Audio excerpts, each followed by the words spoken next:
2020년 능력으로 완주하라. 첫 주 기억나세요? 네. 무엇을 확보하라? 기도 시간을 확보하라. 우리 이병환 집사님 그 사업장에서도 기도의 자리가 있으시죠? 그 외 주무시는 곳, 그곳에서도 일터에서도 기도의 자리가 있는 줄 믿습니다. 책상에 딱 앉아서 업무를 보기 전에 기도하면 그곳이 뭐 기도의 자리인 줄 믿습니다. 2020년 능력으로 완주하기 위해서 첫 번째 필요한 게 무엇이라고 했죠? 기도 시간이 확보가 돼야 돼요. 우리 정수택 시장님도 오며 가며 사업 여러 가지 하시기 때문에 바쁘실 텐데 꼭 교회 들려서 기도하고 가시죠. 네. 여러분 우리 교회에 쉽게 오셔서 기도하고 한 바퀴 도시면 운동도 되고 또 성령의 충만함도 누리게 하실 줄 믿습니다. 두 번째 주에 무슨 말씀을 증거했죠? 복음에 붙들리라. 이것은 인격적으로 주님께 의지해야 돼요. 주님, 내가 복음에 붙들리게 해주옵소서. 어젯밤에 자는데 할머니가 소리를 팍 지르면서 많이 우는 거예요. 그래서 이 코가 하나만 막히면 괜찮은데 양쪽? 여러분 6살짜리가 자는데 두 개가 다 막히면 어떤 기분이 들까요? 쉽게 말하면 이런 거예요. 나 죽는구나. 죽을 것 같은 거예요. 그래서 얘가 어떻게 오냐면 와! 그래서 왜 그러냐? 그러니까 다 막혔대요. 이게 도무지 숨을 쉴 수가 없대요. 근데 주님이 제가 지금 제 코도 어떻게 했을까요? 여러분도 듣기에 좀 그러시겠지만 제 코도 다 막혔어요. 제가 연초에 온몸에 그러고 나서 그건 다 깨끗이 치유가 됐는데 이제 그게 이제 감기 기운으로 마지막 막바지입니다. 주님께서 연약함을 허락하신 이유는 하나님을 의지하라고 하신 줄 믿습니다. 연약한 거예요. 나도 몸이 연약해서 거실에서 이렇게 누워있는데 그 소리가 팍 들리는데 제가 어디에 붙들려야 돼요? 그 순간 복음에, 말씀에. 아이고나 아빠도 코가 막혔다. 너도 그랬었는데 얼마나 답답하고 두렵겠니. 아빠가 샤워기 물 틀어줄게. 빨리 이거 치료받자. 다 뚫렸어요. 제가 만약에 그 순간 복음에 안 붙들리고 혈기와 분노에 분냈으면 아이를 어떻게 했을까요? 죄송합니다. 죽일 수도 있었어요. 왜 죽일까요? 내가 코 막힌 줄도 모르고 분노하고 혈기내면 얘는 지금 숨 막혔는데 이게 꼬꾸락 넘어가는 거예요. 여러분 그런 상황 경험해 보셨어요? 어렸을 때? 양쪽 코가 다 막혀서 정말 두려운 거예요. 자다 말고. 우리 어른들이야 코 막히면 얼룩을 줘요. 이게 되는 줄 알잖아요. 근데 애들은 몰라요 잘. 그래서 애를 데리고 샤워실에 들어가서 그 뜨거운 물을 쫙 트니까 이렇게 막 습이 올라오잖아요. 그러니까 습이 들어가면서 이게 뿡 뚫리는 거예요. 나중에 애기가 코 막히면 그렇게 하면 돼요. 애기가 코 막히면 안고 딱 들어가서 이게 칙 하는 거 있긴 한데 애기들이 두려워해요 그거를. 주님께서 복음에 붙들리니까 빨리 치유되게 하시고 아침에 일어나서 너 괜찮냐니까 네 밤새 편안하게 잤어요. 그치 안 그랬지? 밤새 편안하게 잤어요. 그랬어요. 셋째 주 우리의 능력이 아닌 하나님의 능력으로. 셋째 주까지 왔는데 능력으로 완주하기 위해서 기도하면 참 좋은데 복음에 붙들리면 참 좋은데 내가 몸이 연약하구나. 완주하는 게 내게 무슨 의미가 있을까? 기도하는데 주님이 우리는 약하지만 하나님의 능력으로 달려가게 하실 줄 믿습니다. 우리 여호수아 성도님들 약하지만 주님의 능력으로 완주하실 줄 믿습니다. 모든 사업체, 기업체, 사업장 모든 형편 가운데 주님이 완주하게 하실 거예요. 우리의 능력이 아닌 하나님의 능력으로 우리 장경 성도님 하나님께서 끝까지 완주하게 하실 줄 믿습니다.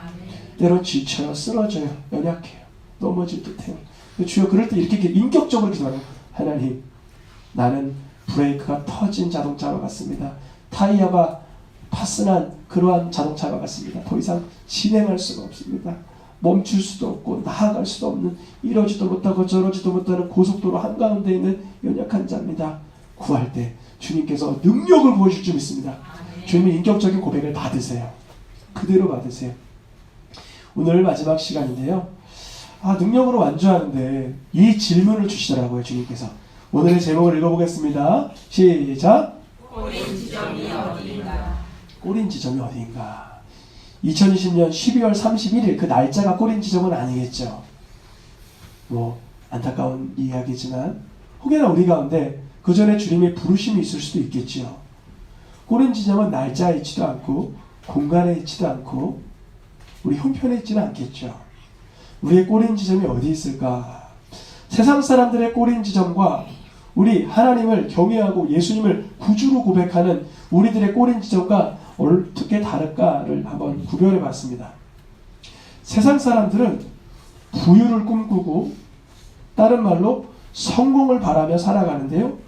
부유와 성공이 가져다주는 그것은 만족과 쾌락입니다. 그래서 열심히 수고하고 애쓰며 살다가 이 모든 것, 부유와 성공과 만족과 쾌락이 이루어지는 과정은 우연에나 맡기고 결국은 죽음이나 끝이나 소멸로 마치는 걸로 여기고 살아갑니다. 이것이 세상 사람들의 꼬린 지점. 말은 하지 않아도 그렇게 여기고 살고 있어요. 그런 가치관을 가지고 산다는 것이죠. 그런데 우리 하나님을 믿는 사람들은 부유와 성공보다는 사랑과 성숙의 의미를 두고 삽니다. 위에는 성공이라고 되어 있는데 밑에는 무엇이라고 되어 있죠? 성숙이라고 되어 있죠. 세상적으로 번창해 보이고 세상적으로 호화로워 보이는 것을 성공이라 한다면 성숙은 세상적으로는 좀 귀티가 나지 않고 풍요로워 보이진 않아도 그 속에서 하나님의 영이 역사하는 것입니다. 우리 하나님을 믿는 사람들은 부유와 성공보다는 사랑과 성숙의 삶의 의미를 두고 사는데요. 그 이유가 어디 있냐면 우리는 지금 살고 있는 이 삶이 끝이고 죽음이고 소멸이라고 여기지 않습니다. 우리는 지금 살고 있는 이 순간을 영원에 잇대어 살고 있다고 얘기고 우리의 삶을 죽음으로 끝나는 걸로 여기지 않고 영원한 생명으로 이어지는 걸로 믿고 사는 것입니다. 그러니까 우리가 무엇을 믿고 어디에 가치관에 두느냐에 따라서 인생의 모습은 비슷해 보이나 그 내막은 다른 거예요. 인생의 겉모양은 비슷해 보이나 그 속은 다른 거예요. 여러분 이런 예화를 많이 들었죠. 멀리서 보면 십자가에 달리신 분이 예수님인지 강도인지 우리는 구별할 수 없습니다. 우리는 구별할 수가 없어요. 배를 짓고 있는 그분이 노아인지 저기 부산의 조선소인지 알 수가 없어요. 그 내면의 속사람이 무엇을 추구하는지는 주님의 영이 하나님께서 아시는 줄 믿습니다. 우리가 올 한 해 2020년을 능력으로 완주하기 위해선 꼬린 지점을 세속적인 열방에 두지 않고 하나님 나라의 것에 두시기를 축원합니다. 성공보다는 영혼의 성숙을 갈망하며 육체의 쾌락보다는 영혼의 회복을 바라고 우연히 죽어 끝나는 허망함에 기대어 사는 것이 아니라 영원히 살아 생명 안에 거하는 그리스도 예수 가운데 완주하시기를 축원합니다. 하나님은 물론 노란 글씨 읽어보겠습니다. 시작. 물론 먹고 마시고 보람을 누리는 것도 하나님의 선물. 파란 글씨 속에서 읽어볼까요? 내가 이것도 근즉 하나님의 손에서부터 나오는 것이로다. 그것이 하나님의 선물인 줄도 또한 알았도다. 우리가 먹을 수 있는 능력 누구에서부터 나온다고요? 하나님이에요. 여러분 정말 저는 종종 병원에 가는데요. 저의 몸을 위해서도 병원에 가지만 환자를 만나거나 신방하려고 가요. 그러면 우리가 먹을 수 있는 이 능력이 이 소화 능력이 내 것입니까? 내 것이 아닙니까? 내 것이 아니라는 거예요. 먹을 수 있는 능력, 마실 수 있는 형편, 수고하여 낙을 누릴 수 있는 그러한 상황도 하나님의 선물인 줄 믿습니다. 우리가 먹고 마시고 수고하고 일하고 이 모든 것을 주님의 선물이라 여기고 누리시길 축원합니다. 그런데요. 노란 글씨도 읽어보겠습니다. 그러나 하나님을 모르고 먹고 마시고 즐거워할 수도 있다. 하나님을 알지 못하는데도 평안히 씻고 먹고 마시자. 즐거워하자. 죽은 자 어차피 다른 살아나지 못할 것 같은데 내일 죽으면 끝나는 건데 먹고 마시자 라고 살 수도 있다는 거예요. 우리가 2020년 능력으로 완주하기 위해서 똑같이 먹고 마시고 즐거워하고 낙을 누리고 즐거워하고 낙을 누리지만 한편에서는 하나님의 선물이라 여기고 한쪽에서는 하나님을 모르고도 그곳에서 쾌락으로 즐거워할 수 있다는 것입니다. 여러분, 우리가 하나님을 알지 못하고 먹고 마시고 즐거워하고 죽은 자가 다시 살아나지 못한다고 여기고 내일 죽을 터이니 먹고 마시지 않으면 2020년 한 해가 쾌락과 육체의 정욕에다가 마음을 두고 살 수도 있습니다. 그러나 2020년 하나님의 말씀을 모르고 살면 결국은 허망함으로 끝하게 나게 됩니다. 그리고 하나님께서 주시는 선물이고 은혜임을 알아 누리시길 축원합니다. 하나님은 이 세상을 만드실 때요, 모든 사람에게 사명을 주시고 목적을 주셨습니다. 하나님께서 모든 사람에게 사명을 주시고 목적을 주셨는데요, 파란 글씨만 같이 읽어보겠습니다. 우리의 형상을 따라 우리의 모양대로 우리가 사람을 만들고 그로 바다의 고기와 하늘의 새와 가축과 온 땅과 땅에 기는 모든 것을 다스리게 하자. 하나님께서는 세상에 태어난 모든 사람이 하나님께서 지으신 모든 만물을 다스리고 정복하고 충만하게 되는 복을 받았습니다. 그리고 이 복을 내가 여러분들이 받은 줄 누리시길 축원합니다. 하나님은 세상 만물에 우리가 짓눌리길 원하시는 것이 아니라 세상 만물을 다스리길 원하세요. 여러분들이 하고 있는 사업의 분야가 다양합니다. 어떤 분은 식품을 다루고 어떤 분은 기계를 다루고 어떤 부분은 소프트웨어를 다루고 어떤 부분은 또 서비스를 다루고 합니다. 그 모든 영역에서 하나님께서 모든 인생에게 주신 삶의 목적과 사명이 완성되길 축원합니다. 그건 무슨 말이냐면요, 하나님께서 우리 세상을 이 땅에 태어나게 하실 때요, 하나님이 사명과 목적을 일상에서 경험하도록 만들어 놓으셨어요. 일상에서. 예수님께서 부활하셔서 베드로를 어디서 다시 만나셨냐면 베드로가 물고기 잡는 그 일터 갈릴리 현장에서 만나셨어요. 여러분들 공장에 계시거나 사업장에 계시거나 일터에 계실 때 예수님을 그 자리에서 만나시길 축원합니다. 예수님의 영이 성령이 찾아오시기를 축원합니다. 하나님께서 우리 모든 인생에게는 2020년 하나님의 주신 사명을 감당하라고 우리를 이 세상을 살게 하시는데요, 그렇지 못하면 어떻게 되는 안타까움이 있냐면 읽어보겠습니다. 그러나 만물을 다스리기보단 세상을 우상 삼고 타락함. 분명히 하나님께서 이 세상에 우리를 만드실 때, 우리를 이 세상에 2020년 살아가게 하실 때 세상을 다스리고 정복하고 충만하게 되는 목적과 사명을 주셨는데 만물을 다스리기보다 만물 자체에 우리가 짓눌려 버리는 거예요. 돈을 다루지 못하고 돈이 우상되고, 건강을 다루지 못하고 건강이 나의 숭배가 되고, 세상을 다스리지 못하고 세상에 짓눌리고, 세상의 모든 것을 다스리고 정복하고 충만하고 겸용하지 못하고 거기에 내가 종속돼 버리는 상태.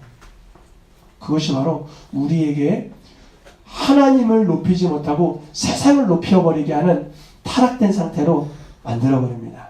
우리가 올 한 해 세상에서 만물로 다스림 받기보다 그 만물을 하나님의 영으로, 하나님의 말씀으로 다스릴 수 있기를 축원합니다. 우리가 왜 세상을 다스리지 못하고 만물을 다스리지 못하고 세상을 우상 삼아버리고 타락해버릴까요? 그 이유는 뭐냐면 우리의 정욕, 우리의 욕심이 동하여 그렇습니다. 무슨 말이냐면, 샬롬아, 아빠가 이거를 과자를 100개 줄게. 너가 잘 이것을 다스리고 운영하렴. 그랬어요. 근데 한 열흘 뒤에 가보니까 과자가 다 썩어버렸어요. 그럼 살림이가 잘 운영한 거예요? 잘못한 거예요? 잘못한 거죠. 어떻게 했어야 될까요? 하이한테 찾아가서, 하이야, 아빠가 나에게 100개를 줬어. 너한테 50개를 줄게. 너도 소망이도 나눠주고 옆집 아이 걔 있지, 예수님 전하고 싶은 그 아이 꼭 전해줘. 강건아, 내가 하이에게 50개 주고 이제 50개 남았는데 너한테 20개 또 줄게. 너가 20개를 가지고 옆집 아이 은결이 있지, 또 갖다 줘. 그리고 옆집 정기 사장님 있지, 이거 갖다 드려. 그러면 열흘 뒤에 가보면 그게 다 없어진 거예요? 심어놓은 거예요? 어떤 일이 일어나냐면 열흘 뒤에는요, 정기 사장님이 찾아오는 거예요. 그래서 왜요? 이 강건이가 이 과자를 몇 개 가져왔는데 너무 감사해서 이 그릇에다 제가 또 가져왔어요. 그럼 200개가 됐네. 너 이게 무슨 그릇이냐? 제가 옆집 아이한테 요거 샬롬 누나 준 걸로 갖다 줬는데요. 이 옆집 아이가 또 맛있는 아이스크림 가져왔어요. 지금 다스리기 위한 얘기를 쉽게 번역해서 해드리는데요. 무슨 말이냐면 내가 세상에 짓눌리고 세상을 정욕하고 세상을 탐욕하면요. 우리 가운데 정말 땅에서 좀 먹고 썩어 정말 잘못될 수밖에 없으나 하나님의 영광을 위해서 사는 사람은요. 영혼을 사랑하기 때문에 흘려보내기도 하고 그곳에서 복을 누리게 하신 줄 믿습니다. 2주 전에 2주는 안 됐죠. 한 1주 전에 우리 새생명교회에 먹을 것이 10박스가 왔어요. 10박스. 10박스면 적어요? 많아요? 어마어마하게 많은 양이 한 박스에 거의 한 10kg는 되는 것 같아요. 10박스면 몇 킬로예요? 한 10박스면 10kg. 100kg죠. 엄청난 무게예요. 서울에서 온 거예요. 이것을 잘 선용해달라고. 우리 성도님들은 다 그래도 입고 먹을 수 있을 만한 형편이 돼서 어떻게 하면 좋을까 했는데 우리 운영위원회와 얘기를 나누는데 그 안에 고추장, 된장, 햇반, 김, 참치, 뭐 이런 게 많이 들어있어요. 그래서 장로님들이 이러시는 거예요. 우리 북한 성교회를 좀 섬기면 좋겠다 그러는 거예요. 몇 박스를 보내면 좋겠다. 그러니까 10박스 다요 그러시는 거예요. 그러면 우리가 그것이 잃어버리고 없어진 건가요? 심은 건가요? 심은 거예요. 우리가 만약에 탐욕하고 거기서 우리가 그걸 욕심부렸으면 하나님은 더 이상 공급하지 않으시는 거예요. 주님이 저에게 이런 마음을 주시더라고요. 이번이 좋은 테스트다. 이런 마음을 주시는 거예요. 우리가 지금 여기가 예배당을 새롭게 일로 올라오면서 재정적으로도 그렇고 체력적으로도 그렇고 많이 소진을 했어요. 그런데 이러한 때 우리가 또 세상을 향하여서 연약한 자들을 향하여서 다스리고 흘려보낼 수 있는가 주님이 테스트하시는 거라는 마음이 들더라고요. 그래서 여러분들이 올려드린 성탄원금과 그 10박스를 가지고 북한 선교에 가니까 좋아하셨을까요?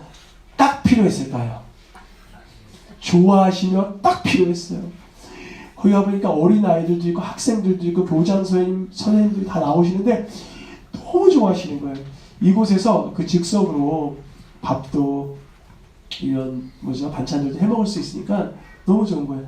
아이들 인원도 늘어가고 또 사역의 확장도 하고 있더라고요. 그래서 기도 부탁드렸습니다. 우리가 만약에 안목의 정욕, 이생의 자랑, 육신의 정욕으로 그걸 부두고 있었으면 주님은 공급하지 않습니다. 그러니까 읽어보겠습니다. 사람이 찬양하고 경배하고 예배할 분은 오직 하나님. 너희가 무엇과 무엇을 하나님과 재물을 겸하여 섬길 순 없느니라. 샬롬에게 주어진 100개의 과자가 흘러가지 않냐면 하나님을 섬길 수 없는 거죠. 새생명교회에 흘러온 10박스의 귀한 것들이 또 흘러가지 않으면 우리는 공급받지 못하는 것이죠. 하나님께서는요, 우리를 통하여서 세상이 아름답게 다스려지기를 원하십니다. 우리가 그러면 그런 착한 행실을 했으니까 그걸로 구원받는 것인가요? 그렇지 않아요. 구원받은 자로서의 열매가 나타나는 것뿐입니다. 이미 구원을 어떻게 했다고요? 받았고 얻었습니다. 읽어보겠습니다. 우리의 착한 행실조차 그 목적은 하나님께 영광. 우리가 새생명교회가 선한 일을 안 하면 여기 구원이 없습니까? 그렇지 않아요. 구제사업, 선교, 전도 물론 열심히 하죠. 근데 착각하면 안 되는 것은 예수의 이름으로 구원 얻는 것입니다. 예수님이 나를 위해 피 흘려 죽으심을 믿는 믿음으로 구원을 얻은 것입니다. 이미 누리는 것입니다. 우리의 착한 행실은요, 이미 주님이 구원을 주셨음에 감사함에 나오는 열매일 뿐입니다. 2020년 능력으로 완주하기 원합니다. 능력으로 완주하기 원해서는 우리가 삶의 방향성을 아까 빨간색 글씨에서 파란색 글씨로 옮겨가야 하는 줄 믿습니다. 오늘 사도 바울은 본문의 말씀에서 이렇게 말하고 있습니다. 같이 오늘 본문의 말씀을 파란 글씨만 읽어보겠습니다. 시작. 오직 내가 그리스도께 잡힌 바 된 그것을 잡으려고 달려가노라. 그리스도 예수 안에서 하나님이 위에서 부르신 부름의 상을 위하여 달려가노라. 사도 바울이요, 12절 말씀이 굉장히 중요한 말씀인데요. 표현이 너무 잘 되어 있어요. 오직 내가 그리스도 예수께 무엇 잡힌 바 된. 이미 사실 지금 사도 바울은 누구에게 잡혔어요? 그리스도 예수에게 잡혀버린 거예요. 어떤 사람은 음란에 잡혀요. 어떤 사람은 돈에 잡혀요. 어떤 사람은 쾌락에 잡혀요. 어떤 사람은 술이나 담배, 도박, 세상의 미움, 낙심, 수많은 악한 영역에 잡힐 수 있어요. 우린 누구에게 잡혔다고요? 예수님이 나의 구주 대신에 잡힌 것입니다. 이것을 쉽게 그리스도 예수께 잡힌 바된 이렇게 되어 있으니까 우리가 쉽게 가슴에 와닿는 분들도 있겠지만 이거 쉽게 더 말하면요. 예수님이 나의 그리스도라고 믿는 믿음에 잡혔다는 거예요. 예수님이 나의 누구라고요? 그리스도라는데 잡혔다.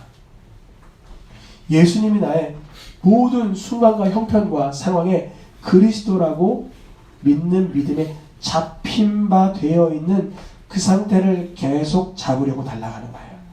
놓치지 않으려고. 내가 지금 잡혔기 때문에 오늘 좀 금식기도 40일 했으니까 이제 좀 여유로워져 볼까? 이렇게 되시는 것이 아니라 그렇다고 긴장하고 늘 불안하다는 것이 아니라 깨어있는 거예요. 예수님이 나의 구주시지. 지금도 그것을 되새김질해야 되겠다. 그 자체가 뭐예요? 그리스도 예수 안에서 부르신 부름의 상이 그 자체입니다. 다시요. 예수 그리스도에게 잡힌 바 된 것을 잡으려고 나아가는 그 모습 그 자체에서 누리는 임재가 하늘로부터 부어지는 상입니다. 2020년 그렇게 되시길 축원합니다. 우리 2020년 우리에게 주신 인생은 너무나 값집니다. 만약에 세상의 열망, 세상의 욕심, 세상의 정욕에 빠져가 버린다면 사단 마귀가 우리를 들었다 놨다 할 거예요. 사도 바울은 순교하기 직전까지도 같은 고백을 합니다. 순교하기 직전에 사도 바울의 고백을 읽어보겠습니다. 나는 선한 싸움을 싸우고 나의 달려갈 길을 마치고 믿음을 지켰으니 이제부로는 나를 위하여 의의 열리관이 매일이 되어 있으므로. 사도 바울은 인생의 표대를, 인생의 목적을, 능력으로 완주하는 그 목적을 세속에 두지 않고 하나님 나라 것에 두었습니다. 우리가 2020년 능력으로 완주하기 위한 우리의 꼬린 지점은 어디입니까? 우리가 바라는 그것이 무엇입니까? 마지막 말씀입니다. 읽고 마치겠습니다. 파란 글씨만 시작. 인내로서 우리 앞에 강한 경주를 하며 믿음의 주요 또한 온전하게 하시는 이 예수를 바라보자. 아멘. 우리의 경주에 있어서 바라보아야 할 표대는 예수 그리스도이신 줄 믿습니다.